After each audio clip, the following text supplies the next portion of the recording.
Hello, and welcome to Wow in the Word, where we look at different wows which God put in His Word for us to find. This is part of our big series called Big Bible Events, and this is going to be Big Bible Event number 120, when Jesus walks on the water. When Jesus walks on the water, it's recorded in three of the Gospels. It's recorded in Matthew, it's recorded in Mark, and it's recorded in John. Luke does not record it. We don't understand why everybody recorded different things in the Gospels. It's just pretty cool that the picture of Jesus all lines up. If you're new to the Bible, the Gospels are biographies of Jesus. So there's 4 biographies of Jesus that are written in the Bible. And 3 of them, Matthew, Mark, and John, record Jesus walking on the water. When you look at these 3, you see that it comes right after John the Baptist is killed, and Jesus is going to the northern half of Israel to do ministry there, while the heat is going on pretty intensely in South Israel. And so he goes there and he feeds the 5,000. Now that's important. He feeds the 5,000.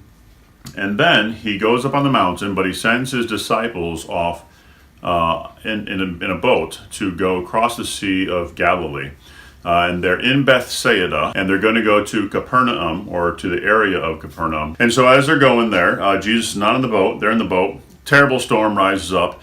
And the boat is just up and down on these waves. The Sea of Galilee, lots of storms, lots of sudden storms on the Sea of Galilee. A bunch of the disciples were fishermen, like Peter and his brother Andrew and James and John. They made their living on this body of water. It's called the Sea of Galilee. It's just a gigantic lake, like 6 miles by 13 miles. It's a pretty big lake. And so they made their living off this lake, and so they knew this water. And so if it was tough for them, it was going to be a pretty big storm. And as they're going, they are rowing all night. Apparently, they couldn't even get wind on the sails to get this, so they actually had to row it across the Sea of Galilee. And so they are there, and it's when the 4th watch of the night, so that's somewhere around 3 a.m. or 4 a.m., still dark. Jesus comes out walking on the water. He finished praying to the Father and spending time with God the Father, and he ends up walking on the water. And as he's walking on the water, the disciples notice that someone is out there walking on the water, which is pretty unusual, ever, regardless of there being a storm. And he's walking on the water, and the disciples are terrified. They are just terrified. Now, these are grown men who lived on this, who made a living, at least some of them made a living on this water, and they are terrified. It didn't help that they had been rowing for hours and hours, so they're all tired. They kind of crank at each other. Then they see someone standing out there. They kind of figure something to do with Jesus. They think it's a ghost. The Greek there is phantasma, but it was not fantastic to them. They were terrified. They are just scared silly. And that's when Jesus says, "Do not be afraid." And then he says, "It is I." The Greek there is ego eimi. I'm not a big fan of reading every ego eimi into Jesus being the Old Testament great I am, or Yahweh. But in this text, it actually seems to line up pretty well, because he's doing some pretty awesome God stuff. He is standing on water. So he says, "Do not be afraid." Whenever an angel shows up to people, or when God reveals himself to somebody, Revelation chapter 1 just kind of happens. God or the angel always shows up and says, "Don't be afraid." I can only imagine what it'd be like. You just turn around and, whoa, there's God! Am I dead? Am I in trouble? Ooh, I didn't even get a time to kind of think things through to make sure I was really faithful. So he says, "Don't be afraid. Ego eimi. I am. It's me, Jesus." They knew him. They just did not know how wonderful and how powerful he is.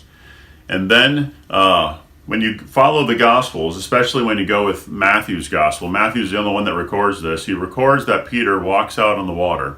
He says, "Lord, since it's you, if it really is you, call me out to come out on the water with you." That's a pretty cool statement of faith, that he says that if it is Jesus, Jesus has the power to do anything, including make Peter, who does not walk on water, able to walk on water. And so he calls Peter out, and he says, "Fine, if you want to walk on water, come on out. It's no biggie."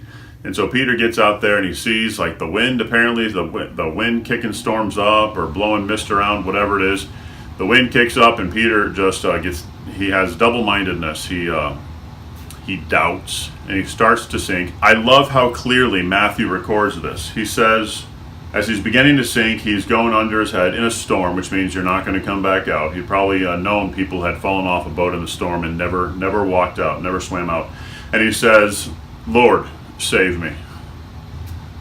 Even when he's terrified, he knows that Jesus is his only hope. He doesn't say to the disciples in the boat, life preserver, or somebody throw me a rope. He sees Jesus, and even terrified, he knows Jesus is the only person who can do anything. First go to, Lord, save me. Panicked. And then Jesus, he reaches his arm out and says, oh, you little faither, you person of no faith, why did you doubt? They get in the boat. And then Mark, as he records, the first thing that happens, all the disciples are astounded. But as Matthew records, while they're astounded, while they're completely confused what's going on, they worship and they say, you have to be God. Now for a Jewish person, it says the Son of God, but for a Jewish person, if you're the Son of God, that means you have the same material, you're the same substance, you're the same thing as your Father. And if you're the Son of God, that means you're God. In the Gospel of John, we hear him kind of fast forward to when everything kind of gets sorted out and settled out, and they look out and they go, oh, we weren't even rowing, and we're on the land now. Now we're at harbor. We arrived. It's interesting. As soon as Jesus appears, they stop talking about the storm. They stop paying attention to the storm, except for Peter when he gets distracted, and then instantly goes right back to Jesus, not even paying attention to the storm. This is such a precious text that a lot of people look at this and they say, well, there's got to be some other explanation. There's got to be some other explanation. Well, so some of the explanations that I've heard, I looked them up. Some people have said that Jesus was hopping rock after rock after rock on a chain of rocks, like a chain of rock bridge over here in St. Louis. The problem is the disciples were amazed. And the Gospels were written, Matthew, Mark, Luke, and John, those biographies of Jesus, those are written to make Jesus, make people be convinced that Jesus is God. And if there was a rock bridge out there and somebody says Jesus is God because he walked on water, everybody around the Sea of Galilee, especially the fishermen who were all over the Sea of Galilee, would have said, that's not a miracle, he was walking on the rocks. So there is no rock bridge. Everybody's gone out there looking for this rock bridge. Nobody can find these rock bridges. It's not there. So he didn't walk on rocks. Other people have said it's the shallows. You don't even have to be a fisherman to see how silly that is. If there's shallows, you are not going to sail your boat in the shallows. And especially since at least 4 of the people in the boat were experienced fishermen, especially Peter, who steps off the boat and into the water, they would have known where the shallows are. And if it's a storm, you don't put your boat in the shallows, because when it hits that ground, your boat's trash and your pants are wet. You wet your pants. Although it's not that way, it's just the regular lake waterway. Another thing that people have said is it was misperception. It was so dark and it was so stormy that they couldn't quite see how close Jesus was or not. I mean, it's ridiculous. How could Jesus be like half a mile or a mile away and they not see? How could they be confused? I mean, this is before there's modern lights. How could they be confused that Jesus is actually like a mile away on the shore? Because it's dark. If it's dark, you don't see Jesus a mile away. That's just how it is. Another thing that people have said is Jesus was on ice. He was standing on ice and he floated his way out there.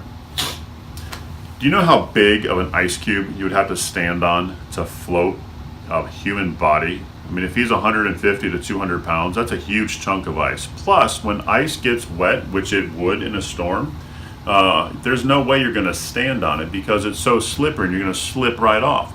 Plus, it would have to be such a big cube of ice that Jesus can stand on the edge and use his other foot to paddle the iceberg that he's standing on for it to support his weight, but for him to move it. It's not going to happen. Plus, there has never been ice on the Sea of Galilee. Ever. Last goofy idea is that people have said Jesus had floaty shoes. Saw Mythbusters once where they tried to have floaty shoes. They had like buckets, these special kind of buckets on each foot, and they realized that as soon as they put one foot in the water, they tip over this way. If they put this other foot forward as they're standing in the water, they tip over this way. They realized even if they could do that, once you pick up a foot, you're off balance and you tip into the water. And if you shuffle, you just stay in place. So they realized you can't use floaty shoes in water. The reason why people look at this and say there has to be some other explanation. If they wanted to throw it away, they would just say, forget about it, it's just made up. But the reason why people are so convinced that this happened, that they have to come up with other stories, other explanations apart from Jesus is God, is because when you look at this text in Matthew, Mark, and John, in those biographies, when you look at this text, there's a bunch of things in there that if the stories were made up, they would not have made them up this way. One of those things is the early church who are writing and receiving and reading the Gospels, these biographies written by Matthew, Mark, Luke, and John, these 4 biographies, when they're reading these, the heroes of their church are the apostles, Peter and Matthew, James, and John. And if they were making up this story, then the people in the boat who were their heroes 20 years later, since Peter was in the boat, James was in the boat, John was in the boat, Matthew was in the boat, and they were writing their Gospels, if they were making these stories up, they wouldn't have made them all look stupid. They wouldn't have made them all look so dumb that they couldn't even figure out that the guy who just fed 5,000 people has to be God. But when you look at this, they're terrified because they still don't get it. And Jesus even says to these early leaders of the church, why don't you have any faith? Plus, Peter was one of the leading role models in the early Christian church. Peter and John and James and Paul and Barnabas were the big deals in the early Christian church. If they were making this up, they would not have made up a story where Peter steps out of the boat and flops on his face and starts to sink because he still can't figure out that Jesus is God. Another thing is when you look at Mark chapter 6, you get this odd detail that as Jesus is walking out there, he meant to pass by them, or he intended to pass by them. You wouldn't make up a feature like that if you were just making up these stories, right? So I mean, just those kind of things. In addition to this, you have Matthew, Mark, and John, 3 of the Gospels, 3 of the biographies of Jesus. They all record that Jesus did this. On top of that, it starts in Bethsaida, where 5,000 people men plus women and children were fed. And then if you look in John 6, a bunch of those 5,000 men plus women and children, they ran all the way around the Sea of Galilee to be where Jesus was the next day, in Capernaum. If you're making up this story, you're not going to say, hey, this happened in Bethsaida where we just fed like 10,000 people, and then we went over to Capernaum when a whole bunch of people showed up. And when you look at the other gospel, when you look at Matthew and Mark, as soon as he gets off the boat, he starts healing crowds of people in the area of the Gennesaret. And so you get so many witnesses to this. If you're making it up, you're not going to make it up in places where people could check out your facts. Here's the point. What's the point of this text? Here's the reason why Matthew, Mark, and John recorded it. And even more importantly, here's why Jesus did it. In the Gospels, in Matthew 14, in Mark 6, and in John 6, where this text takes place, right before he fed 5,000 men, plus women and children, a lot like Moses. And people were wondering, is this Jesus like Moses? Is he as good as Moses? When Moses brought people out of Egypt, God had to part the Red Sea and they walked through on dry ground. Pretty cool. And they walked around the wilderness for 40 years, got food, just like when Jesus fed them in the Gospels. And then went to get into Israel, they go through the Jordan River. God parts the Jordan River, they cross through, and then they closes the Jordan River. So when Moses is leading, the water parts and everybody gets through. When Jesus is leading, people can walk on water. So he's showing that Jesus is greater than Moses. And even more than that, it's showing that Jesus is God. And even more than that, it's showing that that Jesus is completely in control. There are things in your life that you are not going to be in control. There are things in your life that you cannot control, manage, or make go your way. But remember Jesus. What's neat about this text is nobody is paying attention to the storm once Jesus is on the scene. And when Jesus is in the boat, instantly things are fixed. When you walk with Jesus, you are walking with someone who is completely powerful and cares about things like your food, your health, and how safe you are, and you. And when you say, even when you're doing everything wrong, even when you do everything wrong, and you say, Lord, save me, like Peter, you already know Jesus' answer. I came to save you. I came to rescue you from hell, from sin, from guilt, from loneliness, from sadness, from pain, from loss, from sorrow, from everything. That doesn't mean you're not going to get a little wet. Just like Peter. He got a little wet, but he was with Jesus. He was okay. When we deal with the stuff that we have to deal with that are in our lives, it's going to bump into us and we might get a little wet, sad, hurt, but not forever. Not when you are with Jesus. So there you have it, our big Bible event number 120. Jesus walks on water to show you and me that he is all powerful and infinitely and all completely concerned with you and me. That's why Jesus walking on water is yet another wow in the Word.